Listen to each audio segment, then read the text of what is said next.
Hello everyone, কেমন আছে সবাই? আমি আগের থেকে অনেকটা ভালো আছি, তাই গলার জোরটা একটুখানি জোর করে বাড়িয়ে আজকের ভিডিওটাকে শুরু করলাম। নতুন একটা ভ্লগে তোমাদের সবাইকে অনেক অনেক ওয়েলকাম জানিয়ে আজকের নতুন একটা ভিডিও তোমাদের সাথে শেয়ার করব, ঠিক আছে? সবাই সাথে থাকো, দেখতে থাকো। আশা করছি আজকের ভিডিওটা তোমাদের অনেক ভালো লাগবে। তো চলো ভিডিওটাকে শুরু করা যাক। একদম সকাল থেকেই ভিডিওটাকে শুরু করে দিয়েছিলাম, আর আজকে একটা স্পেশাল দিন। এখন এটাই আমার স্পেশাল দিন, এক জায়গায় যেতে হবে। তো কোথায় যাচ্ছি তোমাদেরকে একটু পরেই বলবো। তো সকাল একদম ওই 7টা থেকে 7:30টার মধ্যে আমি রেগুলার উঠে পড়ি। তো তারপরে ওঠার পর আগে বেড সেট করি, হাত মুখ ধুই, তারপরে কোনো কিছু খাওয়া দাওয়া করি। ওই ঘুম থেকে উঠেই জল খাওয়া এ খাওয়া আমার দ্বারা বাবা হয় না। হ্যাঁ, বলেছে যে ঘুম থেকে উঠেই জল টল খেতে হবে এখন, কিন্তু পারি না। আগে মনে হয় হাত মুখ ধোবো, একটুখানি বেডটাকে সেট করব, তারপরে বসে একটু খাবো। তো তার কারণে সকাল সকাল উঠে পড়ি, কারণ কি অনেক দেরি করে উঠে খাওয়া দাওয়া করলে এখন একটু অসুবিধা হবে। যাই হোক, নিজের কথা না ভাবলেও একজনের কথা ভেবে এখন চলতে হয়। তো স্পেশাল জায়গায় যাব বলতে আজকে ডক্টর দেখাতে যাব। তো আমি যে এখন সিচুয়েশানের মধ্যে দিয়ে যাচ্ছি, ডক্টর দেখাতে যাওয়াটাই আমার কাছে একটা স্পেশাল দিন এখন বলতে পারো। তো আগের বারে যখন ডক্টর দেখাতে গিয়েছিলাম তখন আমাকে কিছু ইউএসজি রিপোর্ট, ব্লাড টেস্ট করতে দিয়েছিল। তো সেগুলোই আর কি, সেই সব করা হয়ে গেছে, রিপোর্টও হাতে চলেও এসেছে। তো রিপোর্টগুলো তো আর আমরা দেখে বুঝতে পারবো না, সেগুলো ডক্টরকে দেখাতে হবে, তবেই জানতে পারবো যে সব রিপোর্ট ওকে আছে কি না, ইউএসজি রিপোর্ট ওকে আছে কি না, তারপরে শান্তি। তার আগের একটা টেনশন যেন মাথায় কাজ করেই চলে যাচ্ছে। তো সেরকম একটা ব্যাপার, যতক্ষণ না রিপোর্টটা ডাক্তারবাবুকে দেখাচ্ছি বা ওনার থেকে পজিটিভ ফিডব্যাক পাচ্ছি, ততক্ষণ না কিন্তু টেনশনটা মাথার মধ্যে ঘুরতেই থাকছে। তো সেরকমই টেনশন নিয়ে সকাল সকাল ঘুম থেকে উঠে পড়লাম। আর আমরা যাব হচ্ছে গিয়ে 11টার পর, মানে দুপুরের দিকে আমাদের নাম লেখানো আছে। আর আমার হাজব্যান্ড আসবে, ওর সাথেই যাব। তো যাই হোক, তারপরে আমার এখানে বেড সেট করা হয়ে গেছে, মুখ হাত দেওয়া হয়ে গেছে। দেন যেটা আমার রেগুলারের কাজ, ওষুধ খাওয়া, জল খাওয়া, তারপর কিছু ড্রাই ফ্রুট খাওয়া, একই রুটিন রোজ রোজ রোজ। আর এই দেখো, এক প্লেট একদম ড্রাই ফ্রুট ভিজিয়ে রেখেছে আমার মা।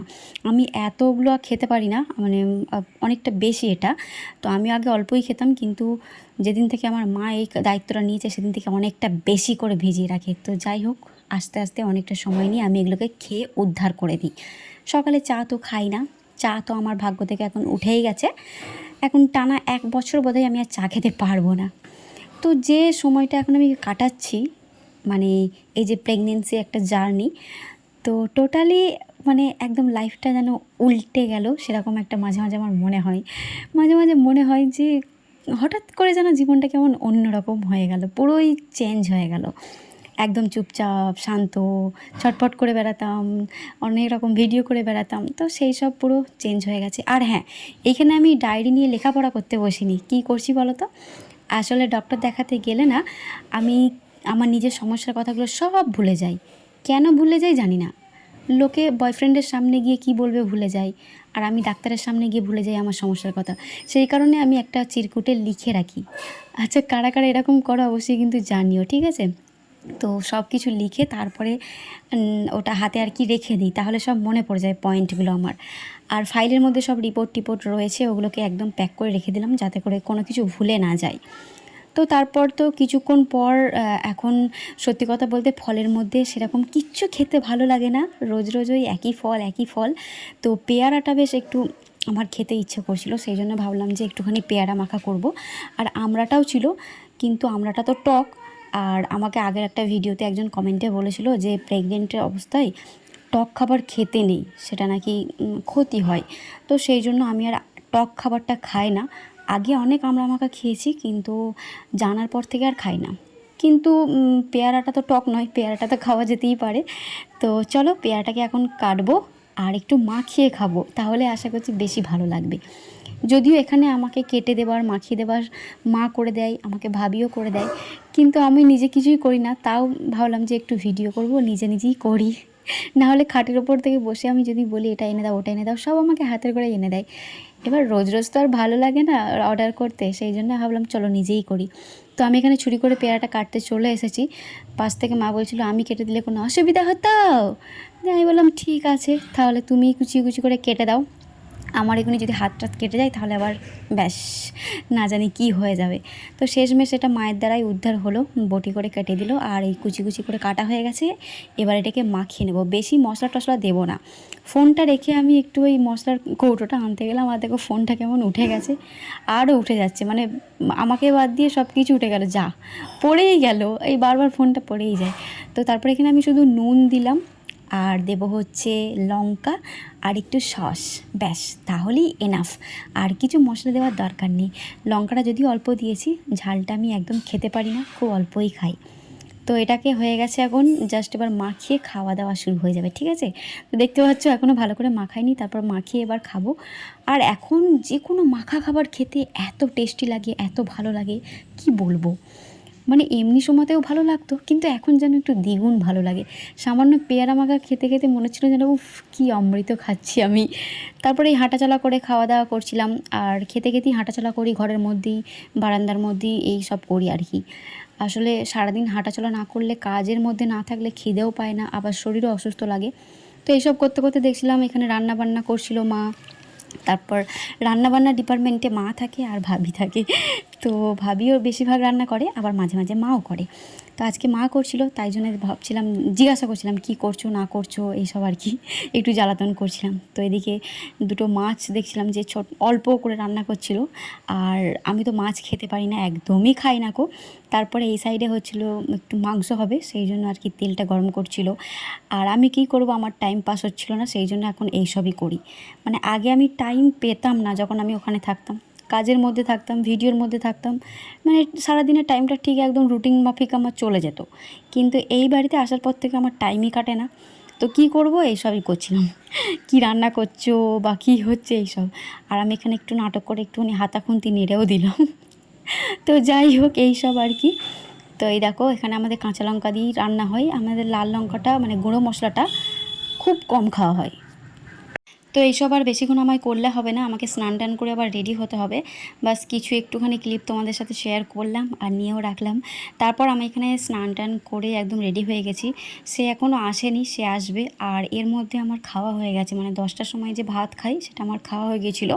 তারপরে এই দেখো বাবু মশাই চলেও এসছেন। তো ওকে একটুখানি নাস্তা দিলাম, ও ওখানে খাচ্ছিল। তারপর ওর সাথে সাথে আমিও খেলাম একটুখানি। ছেঁড়া পরোটা খেতে কার না ভালো লাগে বলো। তারপরে এই হচ্ছে আমার ইউএসজি রিপোর্ট, যেটা আমি আসলটাই বার করে রেখেছিলাম। তো সেটাকে আবার ফাইলে পুরে নিলাম। আর আজকে না ভীষণ রোদ, ভীষণ রোদ, বুঝতে পারছি না কি হবে আমাদের সাথে আজকে। তো ও বলছিল তুমি এখনও রেডি হওনি কো, এই তাই এসি আর কি, মানে অনেক দিন পর ওর সাথে আমার দেখা হলো, তারপরেও এসি আমাকে গরম দেখিয়ে দিয়েছে, এখনও রেডি হওনি। কিন্তু ঘড়িটা দেখেনি যে আমাকে যে সময়টা বলেছে সেই সময়টা তখনও হয়নি। তো যাই হোক, তারপরে এই বড় পাড়া ব্যাগটা নিলাম ফাইলটার জন্য, দেন টাটা করে জুতো পরে এবার বাড়ি থেকে জাস্ট বেরিয়ে পড়েছি, একদম বাড়ির সামনে রাস্তাটা দিয়ে যাচ্ছি। আর দেখে বুঝতেই পারছো কতটা রোদ ভাই রে ভাই। তো আমাদের বাড়ি থেকে কালনার দূরত্ব হচ্ছে প্রায় 1 ঘন্টা মতো, আমাদের এই বাড়ি থেকেও ওই বাড়ি থেকেও, দুটো বাড়ি থেকে দূরত্ব প্রায় একই। মেন রোডে ওঠার আগে এখানে দাঁড়িয়ে পড়েছি একটা কাজের জন্য। কাজটা কী বলো তো, কাজটা হচ্ছে ও হচ্ছে আমার ফোনে নেট প্যাক মেরে দিচ্ছে। নেট প্যাক মেরে দিচ্ছে বলছে জাস্ট একদিনের জন্য, মানে একদিনের জন্য মেরে দিচ্ছে, শুধুমাত্র ভিডিওগুলো আপলোড করব, তারপরে আর আমি নেট পাবো না। আমাকে নেট ইউজ করতে দেয় না, ফোনটা বেশি ইউজ করতে সবাই বারণ করেছে। তো নেট ইউজ করলে এটা এখন ক্ষতি, তো সেই কারণেই আর কি কোনো রকম আনলিমিটেড নেট প্যাক নেই, জাস্ট একদিনের জন্য নেট প্যাকটা মেরে দিল। আর আমি সারা রাস্তা যেতে যেতে যে সব ভিডিওগুলো আমার বাকি ছিল আপলোড করা সেগুলো করে দিলাম। আর সেই সব করতে করতে দেখো আমি চলে এসেছি একদম চেম্বারে। আর এখানে ওয়েট করছিলাম, কারণ কি 2-3 জনের পর নাম আছে। তো প্রচুর রোদ ছিল, প্রচুর সেদিনকে গরম ছিল। তো একটুখানি মাজা এনেছিল, সেটাই বলছিল যে খাও, কখন এখন ডাক্তারে ডাকবে তবে তো নামটা আসবে তারপর তো। তো এক একজন যাচ্ছে, প্রায় আধ ঘন্টা করে সময় নিচ্ছে। তো আমরা বেশ কিছুক্ষণ বসেছিলাম, বেশ কিছুক্ষণ বলতে 20-25 মিনিট তো আমাদেরকে ওয়েট করতে হয়েছিল। দেন ডক্টর দেখানো কমপ্লিট করে ওষুধ কেনাও কমপ্লিট হয়ে গেছে। আর দেখো কত রোদ, এখন মোটামুটি পুরো একদম বলে না দুপুর, মধ্য দুপুর সেরকম, ওই 1টা-1.5টা মতো বাজছে। পিওর একদম খাঁটি রোদ দিয়েছে, যা তা অবস্থা। আর এখন এখান থেকে চলে যাব ফলের দোকানে। তো এখানে একটা না লোচা হয়েছিল, এই ফলের যে দোকানটা দেখতে পাচ্ছ, এটা হচ্ছে একদম বাসস্ট্যান্ড থেকে বেরোনোর মুখেই যে ফলের দোকান, যারা কানলাবাসী তারা চিনতে পারবে, একদম বাসস্ট্যান্ড থেকে বেরোনোর মুখেই। তো এখানে আমরা কিছু খেজুর বা ফল দাম জিজ্ঞাসা করছিলাম, ডবল দাম বলছিল, পুরো ডবল, মানে ভাইরে ভাই, যারা জানবে না তারা পুরো একদম বাঁদর ঠকে যাবে। তো সেই কারণে ওইখান থেকে তো একটা ফলও আমরা কিনিনি, সোজা চলে এলাম একদম ওই কলেজ রোডে যে ফলের দোকানগুলো আছে সেখানে। তো এই দাদাটা তো আমাদেরকে ফল কেটে খাইয়ে পর্যন্ত দিচ্ছে, খেয়ে দেখো মানে যতটুকু নেবে বলছি তার দ্বিগুণ বলছে নাও। সে মানে এতই বকবক করছিল দাদাটা, কী বলবো। তারপর এই দোকান থেকেই আগেরবারও ফল নিয়েছিলাম, এই দোকানটা থেকেই। অনেকটা বাস স্ট্যান্ড থেকে কলেজ মোড় মানে অনেকটা আসতে হয়, সেই কারণে ভাবছিলাম ওখান থেকেই নিয়ে নেব।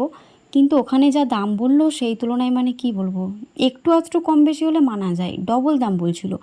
যার কারণে এখান থেকেই নেওয়া কমপ্লিট হলো। দেন ব্যাগে পুড়ে এবার সোজা বাড়ি যাব।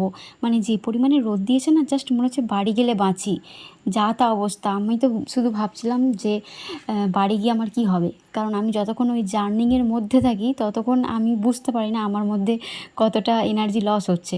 বাড়ি যাই আর তারপরে আমার অ্যাকশানটা ধরে। তো এই যে দেখতে পাচ্ছ কলেজ, মানে কলেজের যে মোড় আছে সামনে, একদম কলেজের গেটের সামনে দিয়ে যাচ্ছি। তারপর ও আমাকে জিজ্ঞাসা করছিল তোমার কী খেতে ইচ্ছা করছে, কী খাবে বলো। বাড়ি থেকে ভাত খেয়েছি, আবার ছেঁড়া পরোটা খেয়েছি, আমার খিদে তো পাইনি। তারপরেও ছানার কেকটা আমার খেতে ইচ্ছে করছিল, তো ওটা খাইনি, ওটা বাড়িতে নিয়ে এসেছিলাম। আর এই 2 রকমের মিষ্টি ও বললো খাও, দেখো ভালো লাগবে। কি নামটা আমি সত্যি বলছি জানি না 2 রকমের ছিল, ও 2টো নিয়েছিল, আমি 2টো নিয়েছিলাম। আর খেতে সত্যি আমার ভীষণ ভালো লেগেছিলো। আমি তো মিষ্টি খেতেই চাইছিলাম না, যে মিষ্টি আমি খাবো না, কিন্তু এই মিষ্টির টেস্টটা একদম অন্যরকম ছিল। তো সেটাই আর কি বসে বসে খেলাম। আর দেন দেখতে পাচ্ছ বাগনাপাড়া স্টেশন হয়ে এখন সোজা চলে যাব বাড়ি। মানে এদিক দিয়ে আসলে আর কোনো কানলা স্টেশন বা পড়ে না, বাগনাপাড়া সোজা স্টেশন। তারপরে সোজা বাড়ি চলে এসেছি রোদ মাথায় করে নিয়ে। 2টো মতো তো বেজেই গিয়েছিলো, আর কি অবস্থা হয়ে গেছে।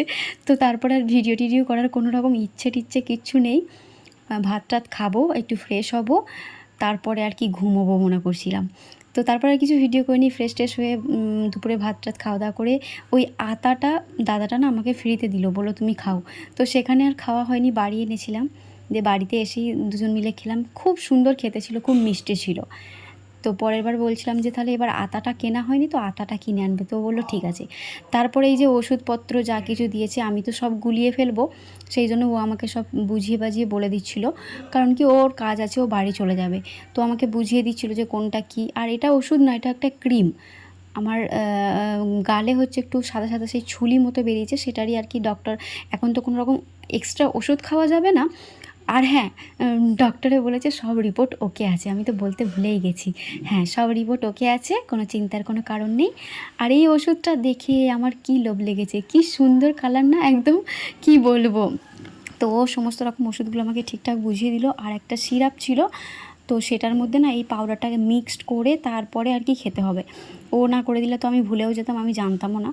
তো দোকানে ওই গিয়েছিলো, ওকে বলেছে, তাই জন্য ওর মাথাতেই আছে। তো ও বললো আমি একদম সব ঠিকঠাক করে দিচ্ছি, মনে করে করে শুধু তুমি খেও। ওষুধ খেতে আমার ভীষণ গায়ে জল লাগে, আর সেই জন্য আর কি ও একটু ভালো টালো করে আমাকে বুঝিয়ে দিল। তো তারপর আসি একদম বিকালের কথাই। বিকালে হচ্ছে ও চলে গিয়েছিলো বাড়ি, আর আমি আর ভিডিওটা সেইভাবে কন্টিনিউ করতে পারিনি, কারণ শরীরটা খুব অসুস্থ লাগছিলো রোদে জার্নিং করার ফলে, মাথায় বিশাল যন্ত্রণা হচ্ছিল।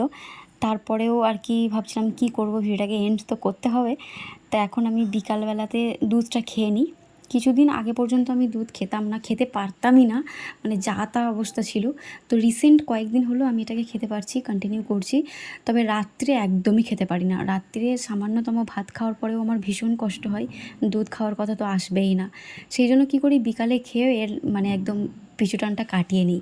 আর শুধু দুধ বা হরলিক্স গুলে এইসবে আমার একটু ভালো লাগে না। তবে বিস্কিট দিয়ে বা মুড়ি দিয়ে বা নেড়ো ভিজি এইসব দিয়ে খেতে আমার বেশ ভালো লাগে। তো এখন সবাই বলে যেরকমটা ভালো লাগবে সেরকম করেই খেতে, সেই জন্য আমি এরকম করেই খাই। আর দুধটা যেহেতু খেতেই হবে, না খেয়ে উপায় নেই, অনেক কয়েকদিন হয়ে গেছে আমি খাইনি। তো যাই হোক, ভিডিওটাকে আমি আর বেশি দূর টানতে পারছি না। এটা খাওয়া দাওয়া করে আমি জাস্ট এখন রেস্ট করব, আর কিচ্ছু করব না, চোখ বন্ধ করে শুয়ে থাকবো। তো ভিডিওটা এখানেই শেষ করে দেবো। তার আগে তোমাদেরকে একটাই কথা বলবো, তোমাদের ভ্লগ যদি ভালো লেগে থাকে তাহলে অবশ্যই লাইক করে দিও আর কমেন্ট করে জানিও। দেখা হবে নতুন একটা ভিডিওতে। সবাই ভালো থেকো, সুস্থ থেকো আর সাবধানে থেকো। তো চলো, টাটা।